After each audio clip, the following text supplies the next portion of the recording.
there, people of YouTubes, or YouTubes. We like to call it YouTubes.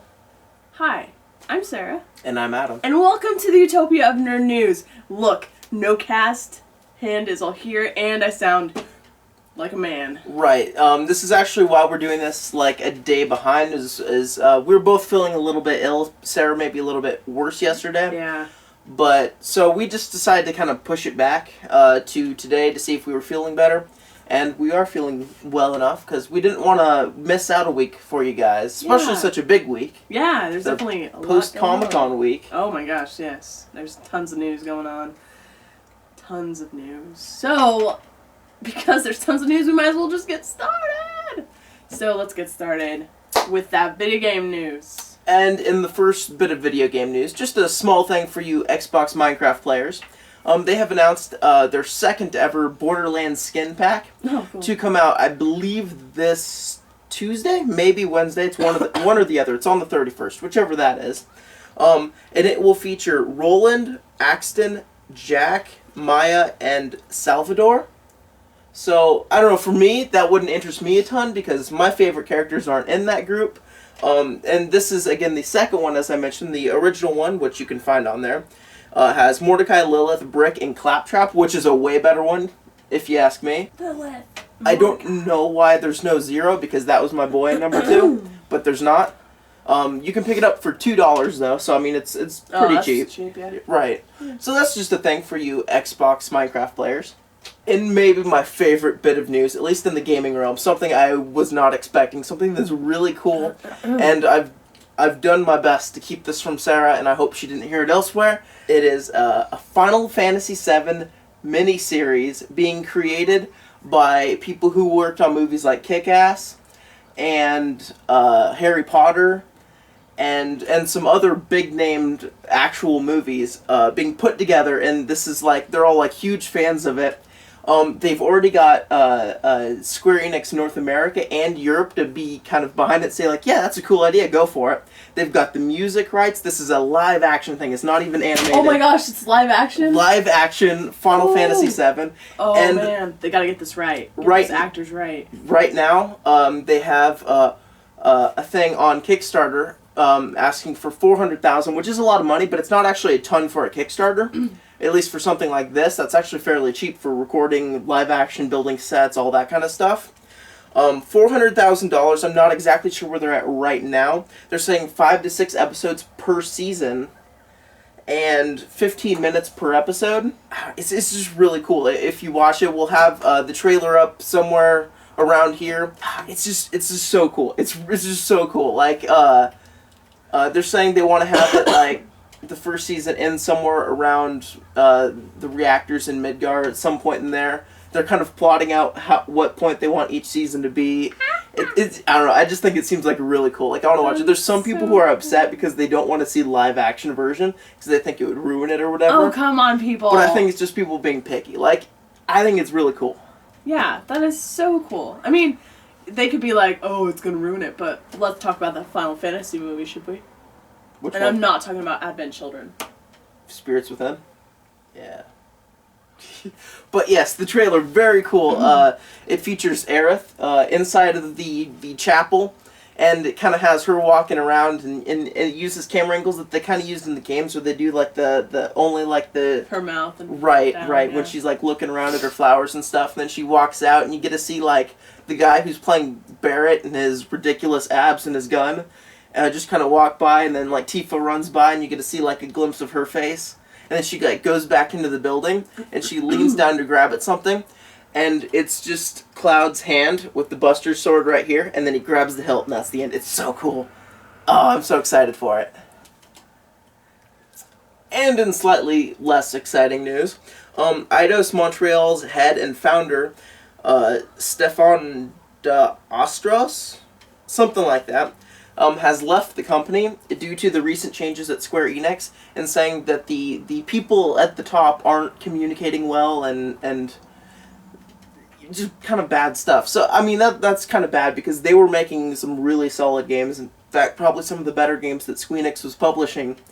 They made Deus Ex Human Revolution, the recent Deus Ex iOS game that came out. I believe they were in the process of working on Thief 4, or the Thief remake, or whatever it is. And they also made the Tomb Raider remake. So, that kind of sucks that they lost their head. Yeah. But, I suppose stuff happens. And in other news, World of Warcraft, you might have heard of it. It reportedly lost 600,000 subscribers over the last 3 months. Doesn't surprise me. I think they're kind of go reaching their down, because, you know, you get kind of like a spike up with an expansion, then it kind of goes down. I think this is the swoop down here. Let's just talk about this for a second. They made it way easy. Way easy. They took away my spear! Yeah, yes, they did. She was Rolling Hunter. And I loved having that spear on my back. Right, and they took away melee weapons. I guess my pole arm. They dumbed down the talent trees, which is something that kills me, because I adore talent trees and creating my character to my personal play style. Yep. A lot of bad things, but yes, they lost 600,000 people over the last 3 months, dropping them to 7.7 at their latest report from an 8.3 million. They're still the biggest MMO out there by a decent margin, but they are on the downhill. Yep. Time to make a new one. The king is falling. Slowly, but he's falling. They'll just rebuild something back up. And speaking of video game news, a new company called Molten Games has been formed. They were made out of former Blizzard and Sony Online Entertainment, two of the big MMO entities, kind of some of their people branching off and joining a group together. I think it's kind of a weird name, but it's kind of cool. They didn't announce specifics on the details of the game they're working on, but they did say it would be a free-to-play game with as much depth as a game that would cost $60 to purchase. And just bringing kind of like the hardcore atmosphere to the MMO, kind of bringing all the stuff back. You know, hopefully it works well. We know absolutely nothing about what genre the MMO will be, or how it'll play really, or anything like that. But that's something to keep in mind, and it will be published by NCSoft. Oh, cool. Yeah, it'll be really interesting to see how that plays out, because I guess in my general experience of MMOs and free-to-plays, it just like, I don't know, it ends up being like the same thing over and over again. I mean, I've tried tons of free-to-plays, and it just seems like, oh, you run here, and then you run there, and you're doing a quest. And I know that's what MMOs, you know, you do, but it just gets boring after a while. MMOs are meant to play with friends. Yeah, but even playing with those with friends, it just got kind of dull. Personally, I'm keeping my eye on Elder Scrolls Online and WildStar. Those are the two I'm keeping my eye on right now. And in the last bit of video game news, this isn't really video game as much as it is video game hardware news, but there are rumors coming out of an all-black 3DS XL to be released in potentially North America, even though they didn't specifically say that, and they don't like coming out with colors in North America as much because they don't sell as well as they do in other areas. But it was kind of featured on a Cartoon Network commercial, which they did that too with the Pikachu 3DS XL right before it was officially announced. So that's a thing, as well as I believe Amazon UK has posted little things about how it could be coming to Europe as well. So we don't know where it's coming out officially yet, but a lot of little rumors for both North America and for Europe. So that's really cool. He wants the Pikachu on. Better than the Animal Crossing. Oh gosh, that was so bad. I'd rather have Pikachu any day. No offense to you, Animal Crossing fans. Not taking it out in public. Yeah. So starting with the movie news, some very big things happen. I'm sure about everybody's heard by now. Yeah. We will just start with the two really big things. The first of which is Avengers 2 has both its villain and its title, which is Age of Ultron, obviously featuring Ultron as the villain. They have said there's going to be changes to the character of Ultron, like his origin, because he was created by Hank Pym, aka Ant-Man, who was scheduled for his creation in the first movie, I believe, in Phase 3.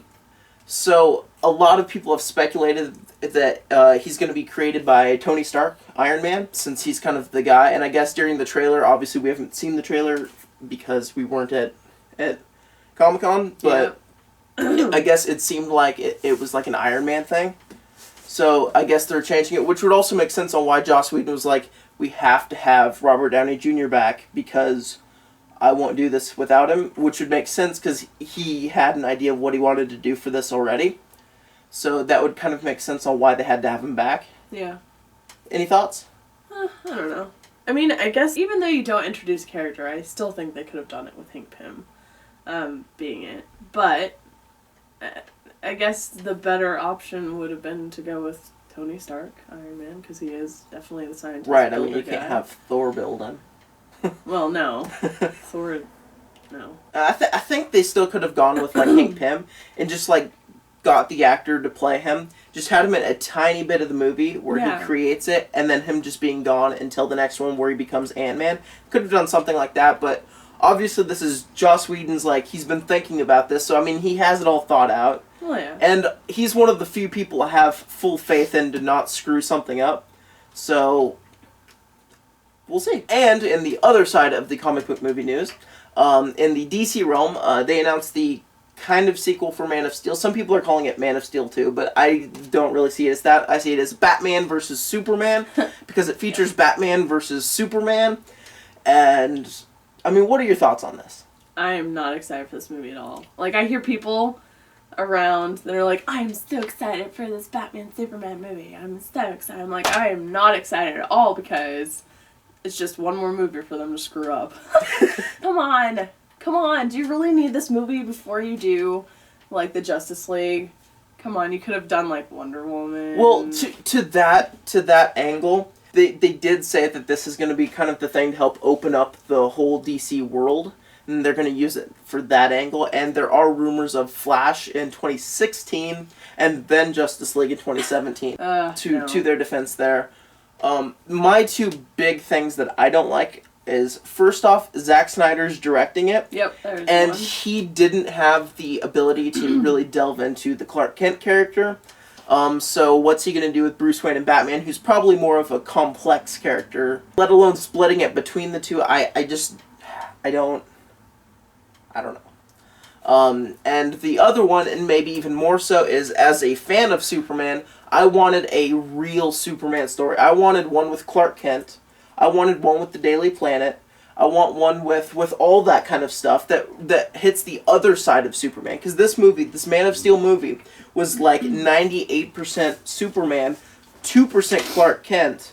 And it was just focused off, here's the origin of Superman, and then at the end, spoilers I guess, they kind of lead into, oh, now the Daily Planet, he's going to join up and be part of them. But when they're introducing Batman and all the stuff that comes with the Batman, you know, it's just, when you have to introduce a whole new character, it's obviously going to have to take huge parts out of Superman's aspect, and I just wanted the Clark Kent experience, right?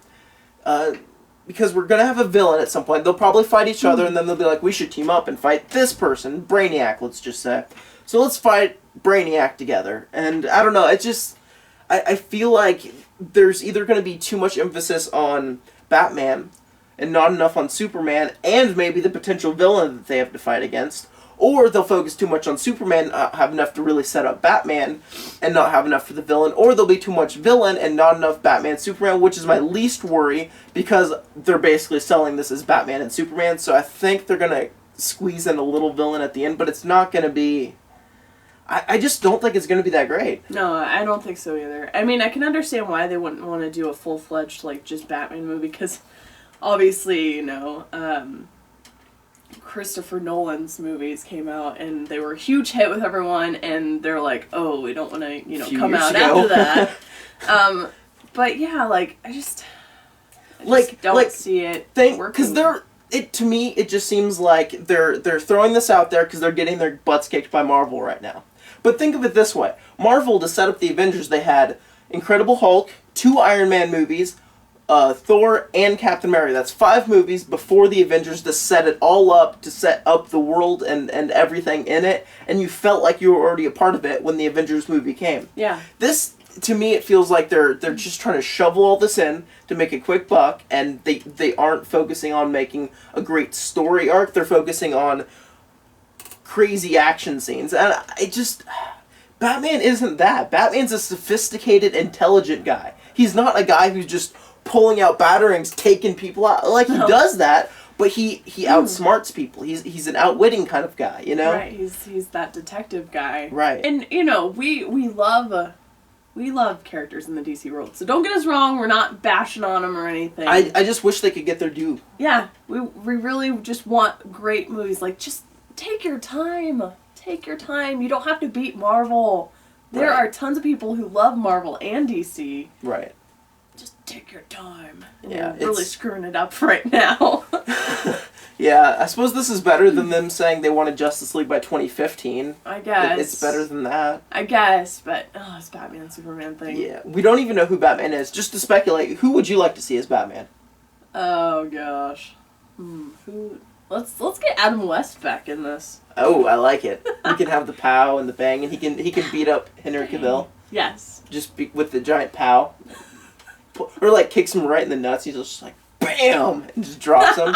Like Superman's other weakness. Oh my gosh. Great. Personally, I think like Carl Urban could be a pretty cool, interesting, out of the box kind of choice. He's got the very like serious kind of like bad dude kind of thing going, but he can also kind of play the good guy and kind of has that. He's a relatively attractive man, so he can kind of play the Bruce Wayne role, and I think he would be an interesting choice for it. I saw some people actually say they wanted George Clooney back to that. No. Oh, that would be awful. That would be so bad. That's as bad as me saying Adam West. People. Like, I love Adam West, but... Right. They can't have Bruce be too old. No. Because Henry Cavill's not that old. No, he's like, what, 32? Yeah, he looks young, people. Right. You can't, George Clooney doesn't you look can't young go that anymore. old, right? I mean...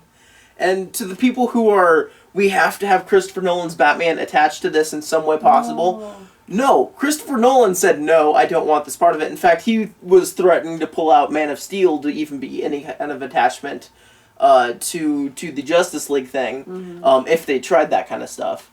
And Christian Bale has said, no, I'm done with Batman. Yeah. Stop it. I'm done. And I guess I've heard some kind of rumors about how there's some people like thinking like, oh, well maybe they'll do it like in the future. That way it can be one of Christian Bale's predecessors that is Batman, and it won't be Bruce Wayne. No, you gotta have Bruce Wayne. Second, you can't do that because Metropolis and the Man of Steel movie took place in a modern setting, so you can't do that in the future now just magically. It just doesn't make sense. Just stop. You're embarrassing yourself. Christopher Nolan's Batman alone. Go home, you're drunk. Just leave him alone. Wipe that slate. That is a total different thing. Now moving on from the two big things, into more normal, smaller things. UFC Women's 135 champion Ronda Rousey and former boxing world contender person Victor Ortiz were signed for The Expendables 3. I was wondering when you were going to bring some UFC thing into this. I bring in the news. That's cool. Yeah, I mean, it goes in kind of the long line of them trying to get a lot of professional fighters and stuff. The first one had 2, and the second one had 1. I mean... And get a woman in there. Right, exactly. Yeah. Some women power. Yes, women power. Next, and something that's pretty fun, it's kind of popped up, I think, yesterday or the day before, is that John Williams, I don't know if that name rings a bell, has returned to compose the score for Star Wars 7. Star Wars, yeah. John Williams. So yeah, That's awesome. One of the greats is returning home. He's definitely one of those greats that he's an amazing composer, and it's really great that they're keeping the same composer with the same movie. Awesome, people, very awesome. He's an amazing composer. The movie for the 1980s anime Robotech, a live-action movie. I believe it's being made by Legendary. I think that or Lionsgate. It's one of the two. Anyway, they're making a live-action movie, and I think one of the producers is actually Tobey Maguire. Huh. And oh boy. and Leonardo DiCaprio has asked to be on this. And not only does he really want to be on it, with his friend Tobey Maguire saying, yeah, come in, we can be kind of like the co-main characters. Yeah, it's just like Great Gatsby. Apparently, there are some rumors floating that Leonardo DiCaprio even turned down a leading role in Star Wars Episode 7 just to be in this movie. Wow. Yeah, so... Best friends. I wonder if, like, he's like because his age range, he might have been... into anime? Yeah, well, at least Robotech when he was a kid. Yeah, that could have been. Because, I mean, who turns down Star Wars for Robotech? Definitely, because, I mean, Star Wars, that's a huge thing. I'd love to be in a Star Wars movie. Me too. I want to be, like, I could be a Twi'lek. The tentacles. I could learn the crazy language. An assassin, like Boba Fett? Oh, I would love to be a Mandalorian. I could be Adam Fett.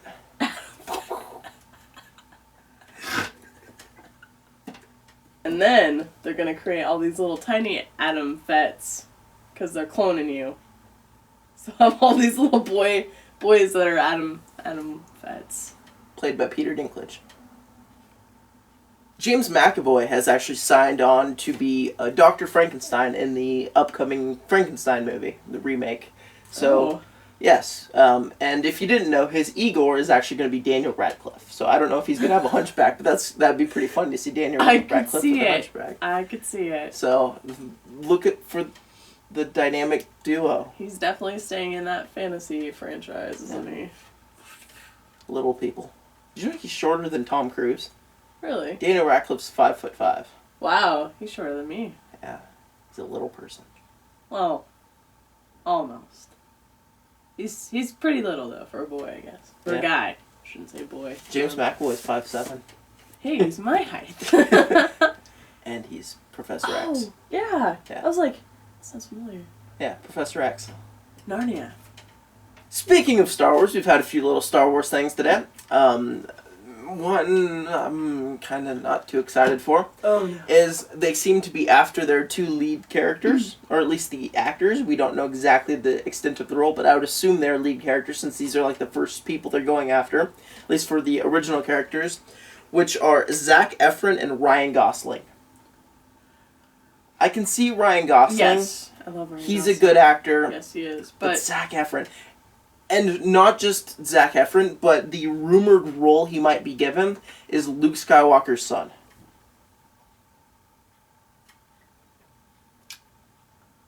Yep. You can find someone else. I know. Isn't that kind of, like, sad? Like, Zac Efron being the lead in Star Wars is just... If you want a comedy movie or something, or not serious. Yeah, it's really... I don't know. That's like the first news that they've come out with that I'm like, oh, I don't like that. Yeah, like you're saying, I'm fine with Ryan Gosling because I love him. I can see him as like either like an older Jedi, or like even like the Han Solo kind of role. I could see him doing both. Definitely, but there's got to be some other actor that's Zac Efron's age that I have respect for. Find somebody unknown. That's what they should do. Find an unknown person. That's what they did for the original Marvel movies. Adam Fett. And Sarah as a Jedi or main character. Sarah the Hutt. No. And in one of my childhood guilty pleasures is having a remake. The Kangaroo guys? No. Which I'm extremely, extremely excited for. Kind of, maybe. Hopefully they do it right. But Jean-Claude Van Damme's best movie ever, Bloodsport, is going to be remade. And instead of taking place in the Kumite in Japan, they are going into Vale Tudo in Brazil. And they don't have a lead actor, but the director for it is James McTeagan, something like that. The director for V for Vendetta.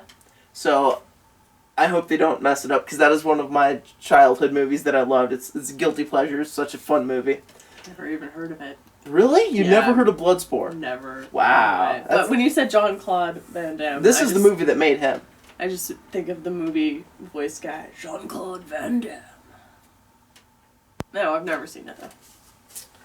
Not one of my childhood guilty pleasures. And next we just have a few trailers to talk about. So we will throw the first one over Sarah's shoulder. And the first one we will talk about is The Hunger Games, the theatrical trailer. What were your thoughts on it? Like you guys already know, I have not seen the first one. We'll fix that. We will fix that before the second one comes out. But it looks really good. Though I've never even read the books, and I really want to read the books. It's on my book to-do list. But it does look really good. It looks really cool. There's a lot of cool effects in the trailer. Yeah, I'm excited for it. I think it looks pretty good. I haven't read the books either, but I heard some people who did read the books say that this kind of spoils some of like the big twist in the book. But that shouldn't surprise you because that's what movies do nowadays, and I hate it. But yeah, it looked pretty good. It looked pretty interesting. It's definitely, even though it's considered in the same category as far as the teen movies as like a Twilight or a Harry Potter, it's definitely got kind of a different tone than those do. I know the director of the first one, I can't think of his name off the top of my head, but he typically does very adult movies. Maybe that's why. But it's kind of good because this is a series based around a lot of death, so... but yes, I'm very excited. I think Philip Seymour Hoffman, every time I see him, like, I love his voice. Like, he's just the perfect sinister evil dude. Like, he would have made such a good Penguin.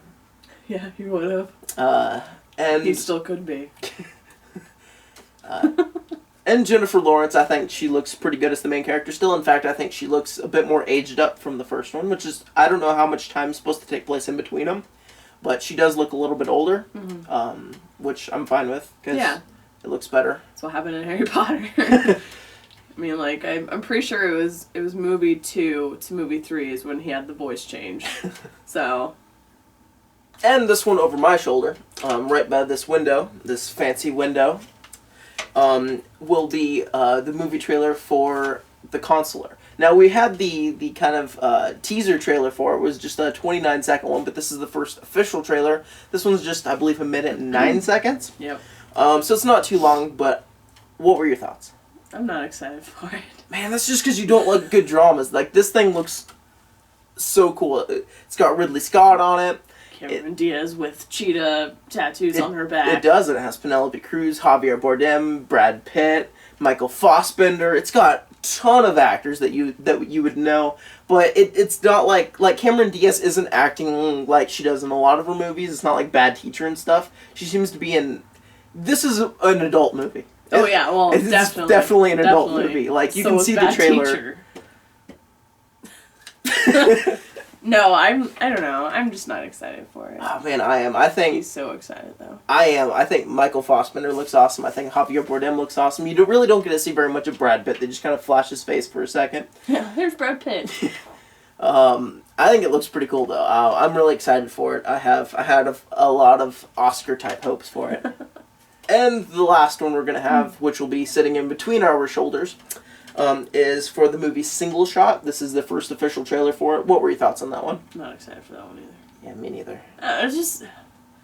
I don't know. Basically, is a guy who kind of lives out in like a wildernessy area, and he's hunting a deer, and he shoots, but it hits a girl, and then he finds the girl, and then she's got like a big stash of money, and then like all these people are doing things to try and get the money, and I don't know, it didn't appeal to me. Didn't appeal to me either, but I can see the appeal, if that makes sense, to people who would like those kinds of serious movies. I suppose. So anyway, that is it for my news. Now listen to Sarah for a while. For anime news, like the best news ever. Okay, for you people who love anime news anyway. So we've got some really cool announcement stuff. There is an English cast announcement that came out Monday for Sankaria. But, I'm just gonna warn you, this is kind of weird. It is a... Okay, this isn't the weird part. It's a zombie anime. You know, those are not rare or anything. But anyways, this is kind of just a little teaser. She's dead, but she's never felt more alive. Sankaria is a zombie rom-com about a boy obsessed with the undead. And it is going to be a Blu-ray DVD combo that is coming out October 1st. Which, hey, that's pretty cool because, you know, obviously Halloween makes sense. Halloween is in October. So makes sense, yeah, like you were saying. So maybe just to give you a little more about what this is about. So this is about this boy, like we're saying, he is obsessed with the undead. He's trying to bring his cat back to life. And he ends up meeting this girl. And this boy, it seems like he's like an alchemist or something. He meets this girl. She has a, like, not that great of a father. And she wants to get away from him. And so she, like, takes this elixir.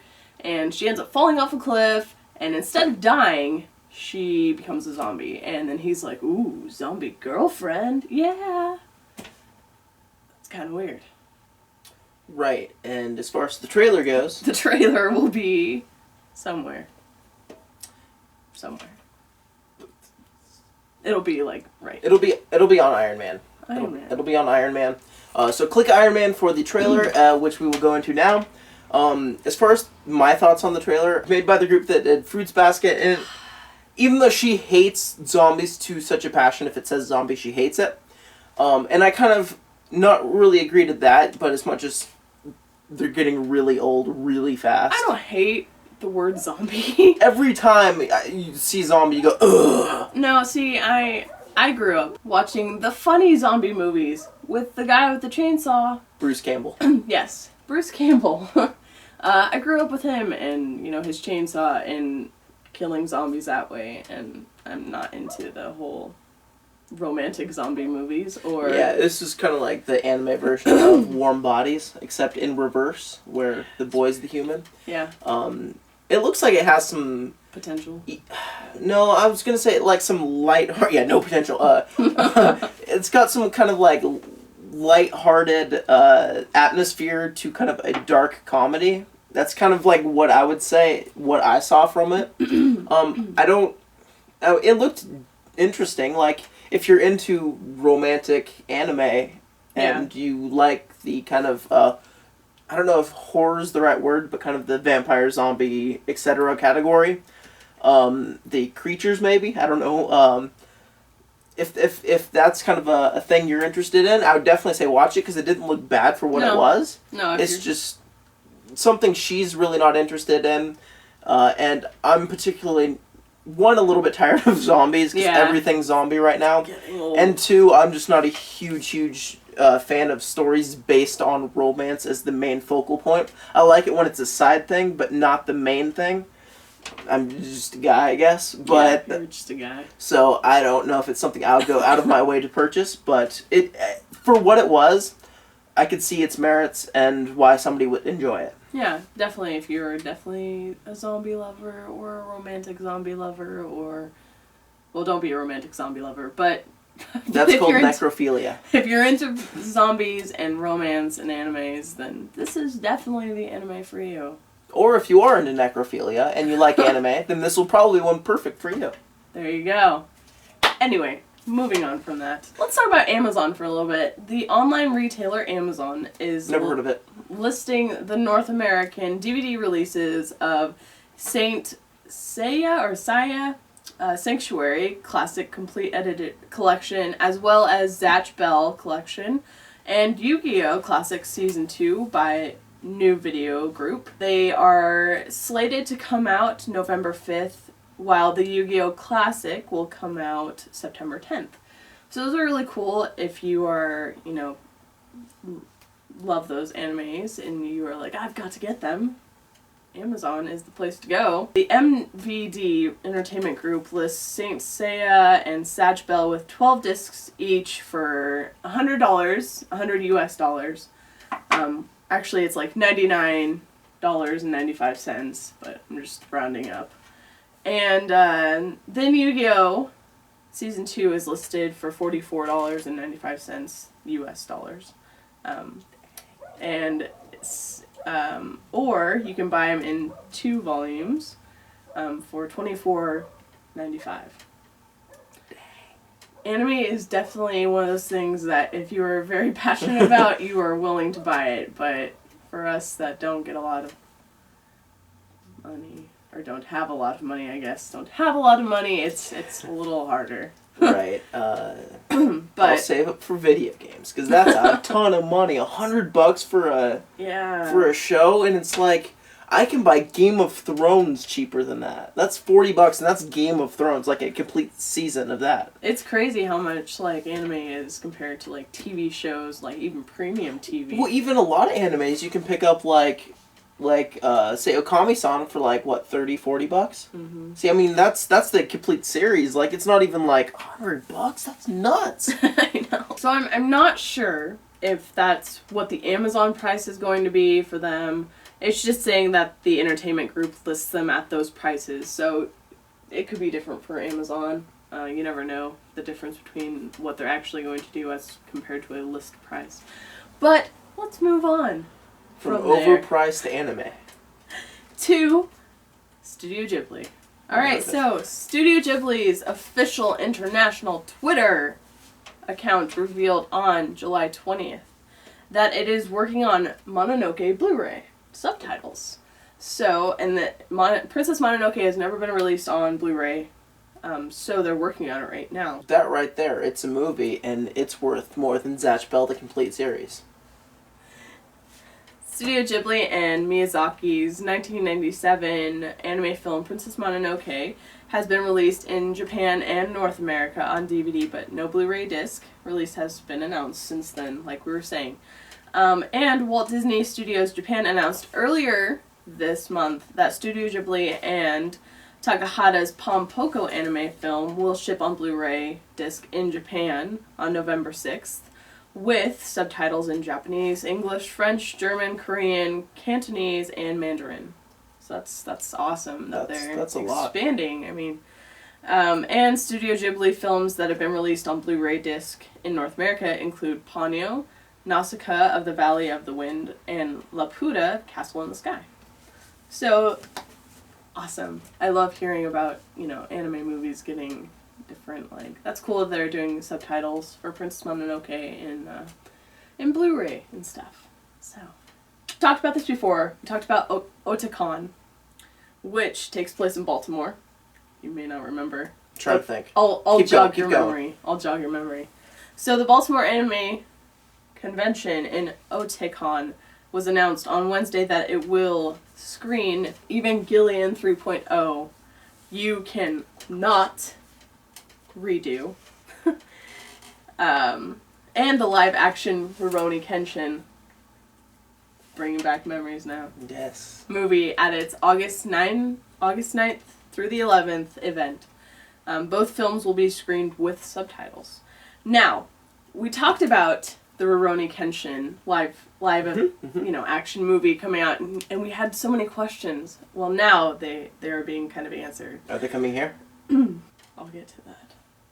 Nobuhiro Watsuki's popular samurai manga Rurouni Kenshin was remade as a live-action feature film in Japan in August 2012. So, obviously, they had Japanese actors, and they directed the film with 22-year-old Takaru Setoi as the title character and the 17-year-old actress Emi Take as the heroine. The film premiered in North America at the LA Aiga Fest 2012 in December and was then screened in Montreal on July 20th. And they will also play in San Francisco later this month. The screening at Otakon will mark the film's East Coast premiere. So what's going on right now is they're just kind of premiering it in North America right now. Do you think they're prepping it to see if there's going to be enough interest for a DVD release? I almost wonder if that's what's kind of going on because because that'd be really cool. Even if they just had to do it with subtitles for English. It's fine with me. In fact, I would probably prefer the Japanese actors to it because I would feel weird if I was watching a feudal Japan movie with a bunch of Americans doing it. I would feel really weird. Like Dragon Ball Z or Dragon Ball, whatever it was called. Well, they weren't just Americans. There was a lot of Canadians in that too, and there was one Asian person, who I believe was also American. She actually wasn't Japanese. So yeah, that's what I almost wonder. I almost wonder if they're prepping it for, a North American release with subtitles or what's going on because they're premiering it at several different conventions. Maybe seeing if it gets any popularity with people here or what's going on. I will keep you in tune. If there's any other information on it, I will definitely keep that on the list to tell you guys about. It's on the watch list. It's on the watch list. Alright, so that's about it for my anime news. We did have some interesting book news. Someone sent us, this is the first time this ever happened, we're so excited about this, books Open New Worlds sent us this in our inbox, and it's really cool. If you guys ever feel like we haven't talked about something that you're really interested in, send it to us in our inbox. Like, we'll get to it. We will definitely get to it. Don't worry, we'll get to it. So they sent us this trailer, which I've never actually watched a book trailer before. I didn't even know they existed, but they exist. This book trailer for Life is But a Dream, and it is a sci-fi book. If we will have the trailer for you on Boba Fett. No, it will be on Jango Fett. Oh, on Jango Fett. Can't harm Boba Fett with our trailers. It will be on Jango Fett's face, on the cup, and go ahead and watch it. It's not like a movie trailer or a game trailer or something where it's gonna, really pique your interest because if you're a visual person, that's what you watch it for. But it tells you kind of what's going on in the book. And it doesn't spoil, really. No, it doesn't spoil it at all. See, books do it right, movies. Movies Books. take a page from those book trailers. Yeah. But anyways, this book is also by David Earl. I'm sorry if I'm mispronouncing it. It's one of those, names are weird sometimes. They are. Sometimes. But definitely it is, like I said, a sci-fi. It's got twists. It's got a lot of interesting stuff going on in it. So definitely check that book out. Life is But a Dream. And as far as the thing goes, it reminded me kind of Cloud Atlas. So, that's a thing. It's got some epic music with it. Alright, so thank you for watching our video. That is it. Up there is the mystery box. And if you click that, if you don't know what it is a random video somewhere out on YouTube. And it will take you there. And you don't know what it is until you've clicked it. You don't know, but they are amazing. They're Always, awesome. always. We never give you dull mystery boxes. That's the best thing we've got. This whole show is based around the box. And look forward to, over the course of the week, my review for the Wolverine movie, because Sarah was unfortunately not able to make it. Nope. So it will be, I believe, the first movie with just me? Maybe? At least one of the few, if not. I'm pretty sure it is. Yeah. So, look forward to the Wolverine review. Should you see it? Should you not see it? How good or bad or awful is the CGI? See you next week.